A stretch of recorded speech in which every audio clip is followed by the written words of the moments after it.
ചെറുപ്പളശ്ശേരി ഉണർവ് day care സെന്ററിൽ പുതുവർഷാഘോഷ പരിപാടികൾ നടന്നു. ഷൊർണൂർ MLA P മമ്മിക്കുട്ടി പുതുവർഷ കേക്ക് മുറിച്ച് പരിപാടികൾക്ക് തുടക്കം കുറിച്ചു.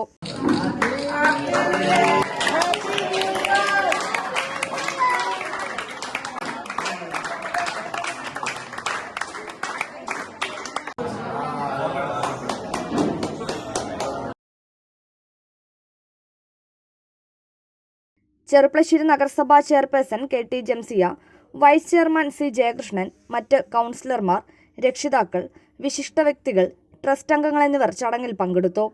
തുടർന്ന് SFI ചെറുപ്പളശ്ശേരി ഏരിയയുടെ നേതൃത്വത്തിൽ കുട്ടികൾക്ക് കളിപ്പാട്ട വിതരണവും മധുരപലഹാര വിതരണവും നടന്നു. കുട്ടികളുടെ വിവിധ കലാപരിപാടികളും ചടങ്ങിൽ അരങ്ങേറി.